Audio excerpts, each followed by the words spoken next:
اب یہ بات سمجھ میں یہاں آ رہی ہے کہ حضور علیہ الصلوۃ والسلام کے نعت خواں صرف نعت خواں ہی نہیں تھے، وہ مجاہد بھی تھے، وہ تلوار بھی اٹھاتے تھے، وہ جنگیں بھی کیا کرتے. اور حضرت عبداللہ ابن رواحہ جن کا یہ میں تذکرہ کر رہا ہوں، یہ جنگ موتا کے اندر ان کی شہادت ہوئی. یعنی یہ نہیں ہے کہ صرف زبانی دعویٰ اور جو ہے وہ عمل نہیں ہے. حضور علیہ الصلوۃ والسلام کی حرمت پہ حملہ ہو اور میدان کے اندر کوئی شخص نہ آئے اور اسٹیج کے اوپر جتنے مرضی دعوے کرتا رہے، اس کے دعوے قبول نہیں ہوں گے. تو اب حضرت عبداللہ ابن رواحہ رضی اللہ تعالیٰ عنہ کا عمل دیکھیے، نعت خواں بھی ہیں اور مجاہد بھی. حضور نے فرمایا عبداللہ ابن رواحہ ان لوگوں کو لے کر صبح چلے جانا. حضرت عبداللہ ابن رواحہ کے پاس تیز رفتار گھوڑا تھا. آپ نے سب لوگوں کو صبح رخصت کر دیا، لیکن خود رک گئے اس لیے کہ دن تھا جمعے کی. سوچا کہ دوبارہ پتہ نہیں حضور سے ملاقات ہو نہ ہو، جنگ پہ جا رہے ہیں، حالات کیا ہوں، اس لیے میں بعد میں تیز رفتار گھوڑے سے ان لوگوں کے ساتھ مل جاؤں گا، رک جاتا ہوں تھوڑی دیر، حضور کے پیچھے جمعہ المبارک کی نماز ادا کر لیتا ہوں، یہ اعزاز بھی مل جائے اور وہ حکم تھا وہ بھی پورا ہو. حضرت عبداللہ ابن رواحہ رضی اللہ تعالی عنہ نے نماز جمعہ ادا کی. حضور علیہ الصلوۃ والسلام نے فرمایا، اے عبداللہ بن رواحہ، میں نے تو تمہیں حکم دیا تھا کہ صبح تم چلے جانا، لیکن تم یہاں موجود ہو. عرض کی حضور میں نے یہ عزم کیا ہے کہ میں ان کے ساتھ شامل ہو جاؤں گا، لیکن رکا اس لیے ہوں تاکہ آپ کے ساتھ جمعۃ المبارک پڑھنے کی سعادت حاصل کر لوں. اب یہ سعادت چھوٹی نہیں تھی. حضور علیہ الصلوۃ والسلام کی اقتداء میں نماز، اور وہ بھی نماز جمعہ، کتنی بڑی سعادت ہے. لیکن حضور نے کیا فرمایا سنیے، اور اس مختصر سی بات سے بہت کچھ سمجھیے. حضور نے فرمایا لو انفقت ما فی الارض جميعا ما ادرکت فضل غدوتهم. اے ابن رواحہ، اگر تو زمین میں جو کچھ ہے سب کچھ راہ خدا میں خیرات کر دے، جو پہلے چلے گئے ہیں ان کے ثواب کو نہیں پہنچ سکتا. تو حکم کی ترجیح ہے شریعت اسلامیہ. ہاں، حکم کی تکمیل جو ہے اگر ہو جائے اور اس کے ساتھ ساتھ اس کے ضمن میں اگر جو ہے وہ محبت کے مظاہر بھی سامنے آ جائیں تو اس میں کوئی قباحت نہیں ہے. اور اس پر روایت حضرت عبداللہ بن قراد رضی اللہ تعالی عنہ سے، اور یہ صحیح بخاری میں موجود ہے، کہ آقا کریم علیہ السلام نے وضو فرمایا اور وضو کا پانی زمین پر صحابہ گرنے نہیں دیتے، اپنے منہ پہ اور اپنے چہرے پہ مل لیتے ہیں. تو آقا کریم علیہ السلام نے فرمایا ما یحملکم علی ھذا، صحابہ تمہیں اس بات پر کس شے نے ابھارا، میرے وضو کے پانی کو جو تم زمین پر نہیں گرنے دیتے، اس کا سبب کیا ہے؟ تو حضرت عبد الرحمن بن قراد کہتے ہیں کہ صحابہ نے کہا قالوا حب اللہ و رسولہ، اللہ اور اس کے رسول کے پیار نے ہمیں اس بات پہ ابھارا. تو حضور علیہ الصلوۃ والسلام نے جو ارشاد فرمایا، اس عمل سے نفی نہیں کی، لیکن ساتھ حضور نے فرمایا جو چاہتا ہے اللہ اور اس کا رسول اس سے پیار کرے اور وہ اللہ اور اس کے رسول سے پیار کرے، اسے تین چیزوں کا خیال رکھنا چاہیے. ایک، جب بھی بولے سچ بولے، اور جب بھی اس کے پاس کوئی امانت رکھے تو امانت کو ادا کرے، اور اپنے ہمسایوں کے ساتھ حسن سلوک کرے. یعنی اگر وہ اس مظاہرہ محبت میں شامل ہو گیا اور حضور کے وضو کا پانی اس کے ہاتھ سے مس ہو گیا اور اس نے برکت سے اپنے منہ کے ساتھ مل لیا ہے، تو اس کا یہ مطلب نہیں ہے کہ جو باقی اعمال ہیں ان سے ان کو چھٹی مل گئی.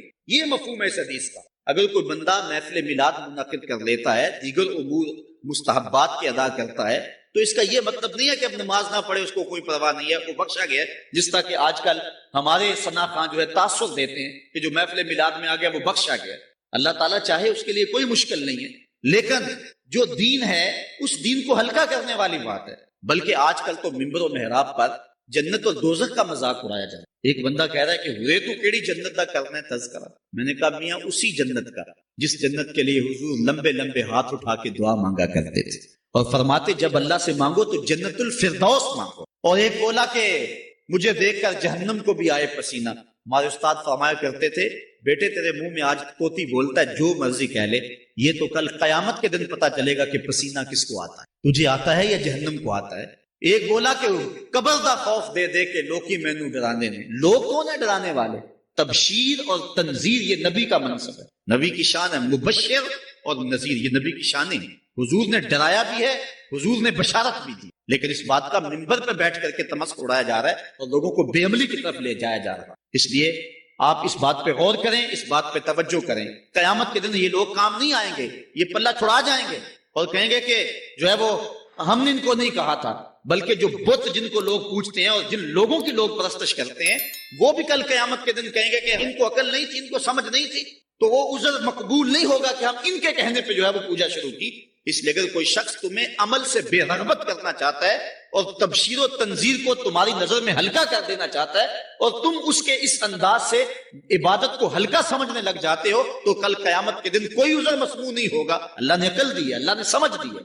اگر آج کوئی پیر کہتا ہے کہ اگر میرے مرید ہو گئے ہو تو تمہیں عمل کی ضرورت ہی کوئی نہیں ہے, اور بندہ جو ہے اس کے لارے پہ عمل چھوڑ دیتا ہے, تو اس کا یہ مطلب نہیں ہے کہ کل صرف پیر پہ ساری بات ڈال دی جائے گی اور وہ بچ جائے گا, وہ بھی ساتھ رگڑا جائے گا, وہ بھی ساتھ پھنسے گا. بلکہ آج کل تو جو یہودیوں کا اور عیسائیوں کے عقائد ہیں وہ ہمارے عقائد کے اندر شامل ہوتے چلے جا رہے ہیں. عیسائیوں کا ایک عقیدہ کفارہ, اور یہ عقیدہ ان کو عمل سے بیزار کرتا ہے. اور وہ کیا, وہ کہتے ہیں کہ حضرت عیسیٰ علیہ السلام نے کوئی قصور نہیں کیا تھا, بغیر کسی قصور کے ان کو صلیب پہ چڑھا دیا. لہٰذا قیامت تک آنے والے جتنے بھی عیسائی ہیں حضرت عیسیٰ علیہ السلام کے اس صلیب پہ چڑھنے کا جو ہے ثواب اتنا ہے کہ وہ سارے بخشے گئے. ہمارا نبی ہمارے آنے والے سارے گناہوں کا جو ہے وہ کفارہ پہلے ادا کر گیا. یہ عیسائیوں کا بنیادی عقیدہ ہے جو انہیں گناہ پہ دلیر کرتا ہے. یہ ہے عقیدہ کفارہ کہ جب ہمارے نبی صلیب پہ چڑھ گئے, حالانکہ یہ عقیدہ باطل ہے. حضرت عیسیٰ علیہ السلام صلیب پہ نہیں چڑھائے گئے. اللہ قرآن میں کہتا ہے وما قاتلوہ وما صلبوہ, نہ انہیں قتل کیا گیا نہ انہیں صلیب پہ چڑھایا گیا. لیکن یہاں کیا ہے کہ انہوں نے یہ عقیدہ گھڑ لیا. آج ہمارے ہاں بھی کیا یہ نعرہ نہیں لگتا, یا علی ہم تیرے ہیں عمل کے لیے اور بتیرے ہیں. اس کا مطلب کہ تیرے ہو گے تو بس ہمیں عمل کی ضرورت ہی نہیں رہی. یہ عجیب بات ہے. یہ کیا قائد ہمارے اندر شامل ہوئے. یہ عقیدہ کفارہ کے ساتھ کیا اس کی مناسبت نہیں جڑتی نظر آپ کو آ رہی ہے؟ اور آج پیر بھی ٹکٹیں دے رہا جنت کی کہ آگے ہو, محفل میں آگے ہو, عرس میں آگے ہو تو جنت مل گئی. جنت اتنی آسان ہے. اللہ سے توقع رکھو, اللہ سے امید رکھو کہ اللہ میں جنت دے دے, اور آرزو کرو. گمان اپنے کا اظہار کر سکتے ہو لیکن کوئی بات قطعاً نہیں کہہ سکتے. بلکہ آج تو حال یہ ہو گیا ہے کہ پیرانے اور زام اس دنیا سے جاتے ہیں تو لوگ ان کے لیے دعا نہیں مانگتے, اور وہ بھی کیونکہ ساری زندگی پڑھایا یہ ہے کہ ہم تو ہیں ہی بخشے ہوئے, اور دعا سے محروم ہو گئے. میرے والد گرامی رحمت اللہ تعالی علیہ ہمیں بارہا کہتے تھے کہ جب میں دنیا سے چلا جاؤں میری تعریفیں نہ کرنا, میری بخشش کے لیے دعائیں کرنا. مجھے تمہاری تعریفوں کی ضرورت نہیں ہوگی, مجھے تمہاری دعاؤں کی ضرورت ہے. آج کہا جاتا ہے ان کے لیے تو جنت کے دروازے کھلے ہوئے, لوڑ ہی کوئی نہیں دعاؤں. وہ میاں وہ بھی بشر تھے, بتقاضۂ بشریت ان کی زندگی گزری ہے, نجی بھی ان کی گھر کی زندگی بھی ہے, سیاسی زندگی بھی ہے, ان کے دیگر معاملات بھی ہیں, ان سے کوئی کوتاہی ہوگی. حضرت صدیق اکبر, حضرت عمر, حضرت عثمان, حضرت علی اور دیگر عشرہ مبشرہ, یہ کون لوگ ہیں جن کو حضور علیہ السلام نے جنت کی بشارت دی؟ ابو بکر فی الجنہ, عمر فی الجنہ, عثمان فی الجنہ, کوئی شک رہ جاتا ہے؟ لیکن اس کے باوجود حضرت عمر کہتے ہیں اگر برابر سرابر بھی چھوٹ جاؤں تو پھر بھی اللہ کا شکر ادا کروں. حضرت صدیق اکبر کہتے ہیں ایک شاخ پہ چڑیا کو بیٹھا ہوا دیکھا, کہا ہے چڑیا کتنی موج لگی ہے تیری, ایک شاخ سے دوسری شاخ پہ چلی جاتی ہے, دوسری سے تیسری پہ چلی جاتی ہے, اور قیامت کے دن تیرا حساب بھی نہیں ہوگا. پھنسے تو ہم ہیں جن کا حساب ہو. حضرت عثمان رضی اللہ تعالیٰ عنہ ایک قبر پہ کھڑے رو رہے ہیں. کسی نے کہا عثمان کیا کر رہے ہو؟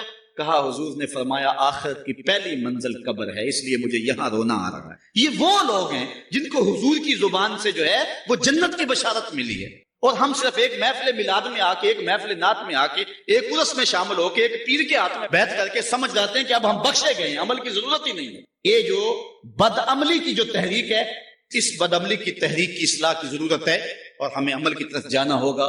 بلکہ علامہ اقبال نے تو ایک اور بات کہی. اقبال کہتا ہے پیر وہ نہیں ہے کہ جو تمہیں پہلے عمل سے بھی بیزار کر دے, پیر بلکہ حقیقی مرشد وہ ہے جو تمہارے لیے مصیبت بنا دے. تو نے پوچھی ہے امامت کی حقیقت مجھ سے, حق تجھے میری طرح صاحب اسرار کرے. ہے وہی تیرے زمانے کا امام برحق جو تجھے حاضر و موجود سے بیزار کرے. دیکھ احساس زیاں تیرا لہو گرما دے, فقر کی سان چڑھا کے تجھے تلوار کرے. فتنہ ملت بیضا ہے امامت اس کی جو مسلمان کو سلاطین کا پرستار کرے.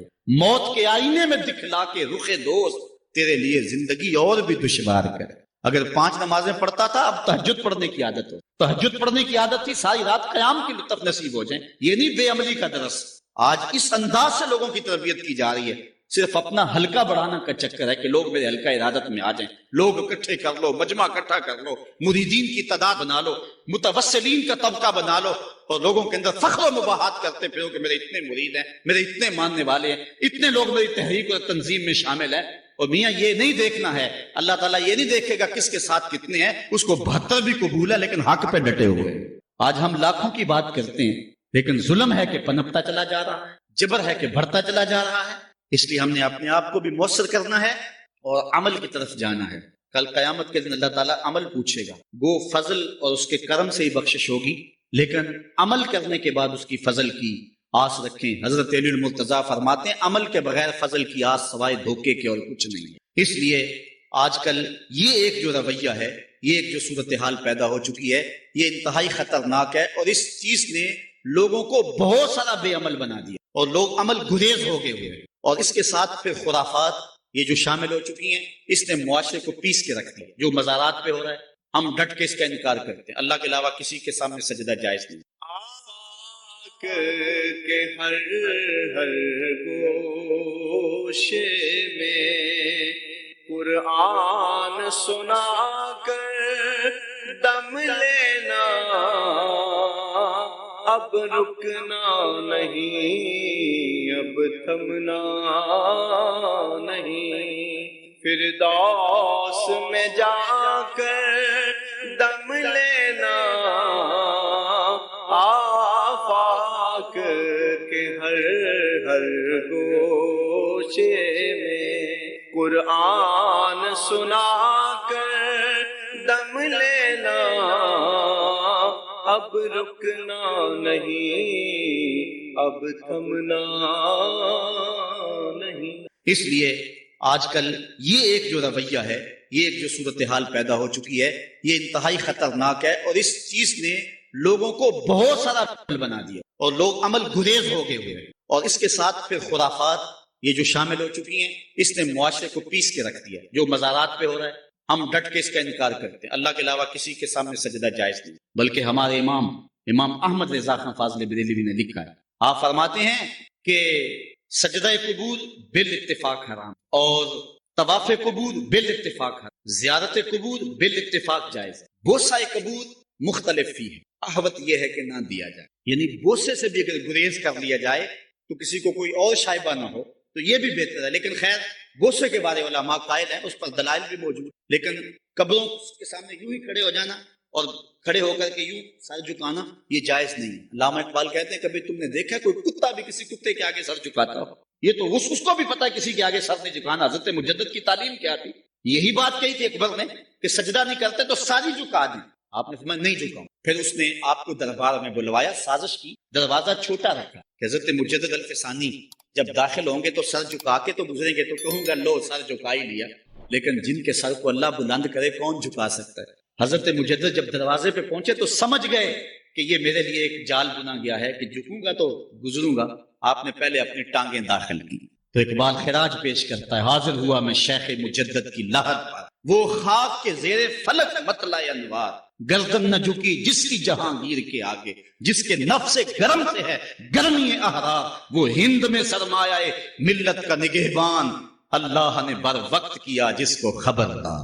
اس لیے کسی کو اپنے سامنے جھکانا یا کوئی میرے لیے کھڑا ہو، حضور نے یہ بھی فرمایا کہ جو شخص یہ ارادہ رکھے کہ میرے لیے لوگ کھڑے ہوں اپنا ٹھکانہ جہنم میں تلاش کرے۔ آج خود اگر کوئی کھڑا ہو جائے تو یہ اس کی مرضی، اور حضرت سعد آئے، حضور نے فرمایا قوموا الی سیدکم، یہ تمہارا سردار آیا، اس کا اٹھ کے استقبال کرو۔ لیکن اگر کوئی خود چاہے کہ میرے لیے کھڑے ہو تو اس کے لیے یہ وعید فرمائی۔ اس طرح اگر تمہارے کوئی ہاتھ چوم لیتا ہے، لیکن ہاتھ چومنے کے بغیر یوں گردن جھکانا یہ درست نہیں ہے، لیکن ہاتھ چومنے کے لیے تو وہ صحابہ کے عمل سے ثابت ہے۔ لیکن اگر کوئی چاہے کہ میرے ہاتھ چومے جائیں، اور اگر جو نہیں چومتا تو اس سے ناراض ہو جاتے ہیں۔ میں ایک دفعہ ایک صاحب کو ملنے گیا تو ہم ہر شخص کے ہاتھوں نہیں نہ چومتے، آخر جو ہے وہ کسی کے ہاتھ چومنے ہو تو پھر کچھ دیکھنا بھی تو ہوتا ہے، دل اسے دے دیں جو دل بھر ہی نہ ہو۔ تو ہم تو کسی کے ہاتھ چومتے ہیں نا، ہم وہ ہاتھ چومتے ہیں، وہ پاؤں چومتے ہیں جو راہ حق کے مسافر ہو، ہم ان ہاتھوں کو بوسہ دیتے ہیں، اور اگر ہماری آنکھوں کی پلکوں کے ساتھ لگ جائیں تو اعزاز سمجھتے۔ تو خیر میں نے مصافحہ کیا تو ناراض ہو گئے، انہوں نے پکڑ کے میرے ہاتھ چوم لیے، کہنے لگے لو کیا بگڑا ہے میرا؟ میں نے کہا کہ ٹھیک ہے تمہارا کچھ نہیں بگڑا، لیکن میرا بھی کیا بگڑا اگر نہیں چومے؟ تو یہ عجیب سی کہانی ہے، ناراض ہو جاتے ہیں۔ ایک بت خانے بنے ہوئے ہیں، لوگ آئے ہمیں خدا بلاؤ، تم نے اپنی پوجا شروع کروا دی۔ لوگ آئے کہ خدا کا نام جپا جائے اور تم صرف اپنی ہی خوشامد چاہتے ہو، ہر وقت تمہارا ہی ذکر ہو۔ میں کتنے آراز کو جانتا ہوں جہاں اللہ رسول کا ذکر نہیں ہوتا، پیر کا ہی ذکر ہوتا ہے، کرامتیں بیان ہوتی ہیں، اور پھر آج کل جھوٹی کرامتوں کا ایک کاروبار چلا ہوا، عجیب رنگ ڈھنگ ہے، عجیب بات ہے، خوابیں گھڑی جا رہی ہیں، کرامتیں گھڑی جا رہی ہیں۔ میرے پاس بھی کئی لوگ آئے خوابیں لے کر، جی یہ ہم نے دیکھا ہے۔ میں نے کہا تم نے دیکھا ہوگا، میں نے نہیں دیکھا۔ لوگ بڑے مفاد پرست ہیں، بڑے بڑے رنگوں میں آتے ہیں۔ ایک بندہ میرے پاس ایک دفعہ آیا کہ جی میرے پاس 12 موئے مبارک ہے، میں 2 آپ کو دینا چاہتا ہوں۔ میں نے کہا تو لوٹ سیل لگائی ہے،